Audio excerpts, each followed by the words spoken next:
우리 한번 조금만 복습해 볼까요? 자, 어디서부터 했냐면 모세의 출애굽기부터 한번 해보도록 할게요. 자, 먼저 이스라엘 백성들 어떻게 됐죠? 속박. 그래서 하나님이 사람을 보내주셨어요. 모세. 그리고 바로왕에게 이스라엘 백성들을 보내. 그러니까 바로왕이 안 돼. 그래서 하나님이 열재앙을 주셨죠. 열재앙. 마지막 재앙이 유월절. 그리고 어디를 건넜어요? 홍해. 자, 어느 산에서? 시내산에서 율법을 주시고 하나님의 임재를 상징하는 성막에서 하나님과 동행하고 오제사 하나님과 교제하는 칠절기 이걸 주셨어요. 자, 그리고 나서 어떻게 했죠? 인구 조사를 했고 12정탐꾼을 파견했죠. 그런데 이스라엘 백성들은 어떻게 했어요? 하나님 말씀에 순종하지 않아서 방황, 그리고 죽음, 그리고 어디? 자, 모압에서 다시 한번 모세가 두 번째 율법을 주었어요. 그리고 모세의 후계자인 여호수아가 어디를 건넜어요? 요단강을 건너서 여리고를 점령하고 중간에서 분할, 정복, 정착. 그리고 12지파를 나누어 주었어요. 12지파에게 땅을 나누어 주었죠. 그리고 여호수아가 죽고 난 이후에 하나님께서는 사사라는 사람을 세우셔서 이스라엘 백성들을 섬기게 만들었어요. 자, 그런데 중요한 건요, 이스라엘 백성들은 사사는 뭐냐면 재판관, 구원자라는 뜻이에요. 여호수아가 죽은 후에 정치적으로 군사적으로 권한을 가진 사람을 사사라고 해요. 그래서 재판관이 땅 때리는 것처럼 땅 때리면서 사사가 400년 동안 이스라엘을 다스렸어요. 12개의 지파로 구분되어진 이스라엘을 다스렸죠. 근데 사사기에는요 7번의 악순환이 나와요. 한번 볼까요? 자, 이스라엘 백성들이 하나님을 잃어버리고 어떻게 하냐면 범죄를 저질러요. 다른 우상을 숭배하죠. 그리고 나서는 하나님께서 그들을 가만히 놔두지 않죠. 다른 민족들을 쓰셔서 정복해버려요. 그러니까 정복하니까 이스라엘 백성들이 너무 고통스러우니까 기도해요. 기도하니까 하나님께서 사사들을 보내셔서 구원해 주시요. 그럼 여기서 끝나야 되잖아요. 이스라엘 백성들이 까먹고 침묵해요. 그리고는 또 어떻게 하죠? 또 범죄하고, 그럼 정복당하고, 또 강구하고, 사사를 세우셔서 구원하고, 침묵하고. 이게 몇 번? 7번이나 반복되는 거예요. 나 같으면 7번 하기 전에 정신 차리겠다. 근데 이스라엘 백성들은 정신을 차리지 못했어요.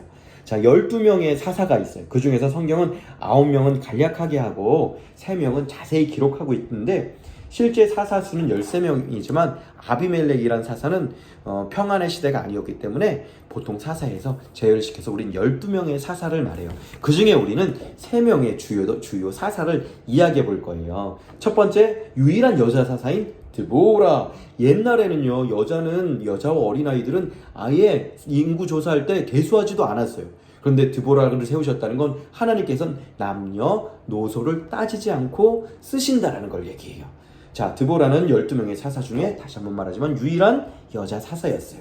드보라는요, 꿀벌이라는 말이었대요. 너무 이름이 이쁘죠. 여러분 이름은 뭐예요? 한번 이름 잠깐 얘기해 보세요. 와, 이름들이 다 너무 멋져요. 하나님께서는 여러분들이 이름대로 쓰실 거라고 저는 믿어요. 드보라는 꿀벌이었는데 강력한 지도자가 됐어요. 군대 장관인 바락과 함께 가나안 왕 야빈을 진멸시켜버리죠. 우와, 대단합니다. 그리고 두 번째 우리가 알아야 될 사사는 누구냐면 기드온이에요. 이스라엘은 유목민인 미디안이라는 민족에게 7년 동안이나 괴로움을 중간에 당하고 있었어요. 기드온은 어떤 리더나 유명한 사람이 아니었어요. 스스로 연약한 사람이라 여겼고요. 실제로 그랬어요. 미디안 사람들이 밀을 맨날 이렇게 이스라엘 백성들이 밀을 심어놓으면 그것을 추수할 때쯤 되면 다 갖고 가버리는 거예요. 약탈해 가버리는 거예요. 기도는 이런 나쁜 놈들 내가 가만두지 않겠어! 그렇게 한 것이 아니라 포도주를 짜는 틀이 있는데 거기다 몰래 밀을 추수해서 경작하고 있었어요. 타작하고 있었어요. 그러니까 기도는 그냥 평범하고 무서워 미디안 사람들에게 이렇게 막 저항할 생각도 못하는 그런 평범한 사람이었는데, 하나님의 천사가 기도원에게 나타나서 뭐라고 하는지 알아요? 뭐라고 불렀는지 알아요? 자, 저를 따라해 주세요. 기도원 보고 용사여. 시작. 용사여. 하나님은요, 이 시간 우리들을 현재 모습은 조금 쪼잔하고 부족해 보여도 하나님은 우리가 하나님과 함께하게 될 때 어떤 모습일지를 기대하고 그 시선으로 우리를 보고 계세요. 그래서 뭐라고 부른다고? 기도를 용사여. 여러분은 서로 얘기해 주세요. 용사여.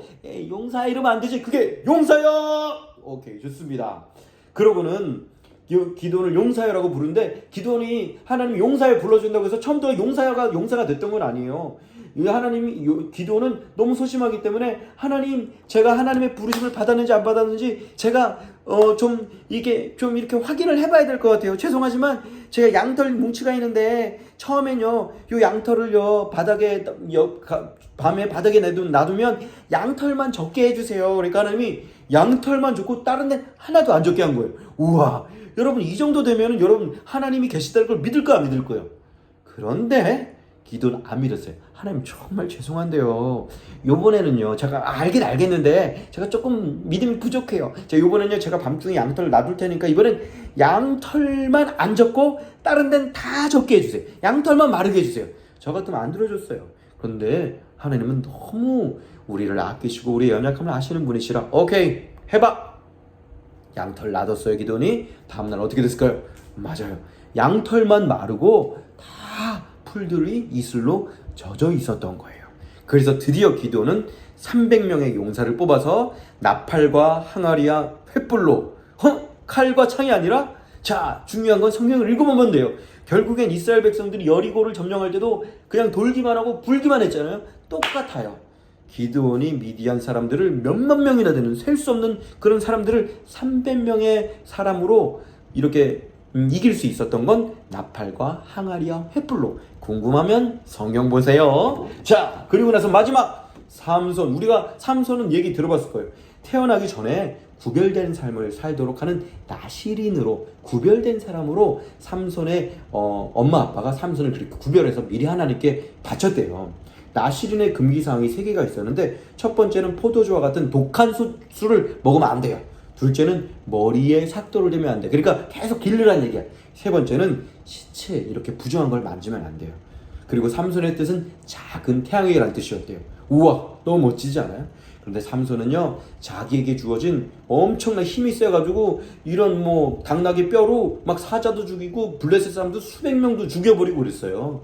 그런데 삼손은 하나님이 자기에게 주신 이런 달란트를 제대로 쓰지 못하고 드릴라란, 이름이 드릴라예요. 블레셋 여자인데 그 여자의 꿰매에 빠져서 포도주도 마셔버리고 머리에 삭도를 대면 안 되는데 머리도 밀어버리고 사자의 시체도 만지고 그래서 결국에는 모든 힘을 잃어버리고 블레셋 사람들에게 잡혀서 눈도 뽑히고 이렇게 노예로 지내야만 했어요.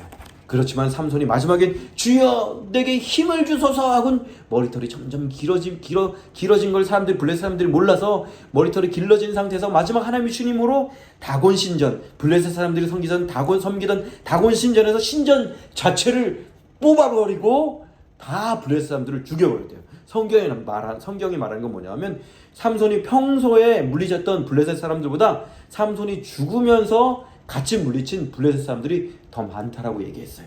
자, 볼게요. 우리가 3명의 사사를 냈어요. 첫 번째는 여자인 드보라. 자, 우리 이렇게 드보라. 자, 기드온은 뭐였죠? 양털 짰죠? 기드온. 삼손은 엄청난 근육의 사람이었어요. 미스터 삼손. 이렇게. 자, 미스터 삼손. 자, 해볼까요? 사사, 드보라, 기드온, 삼손.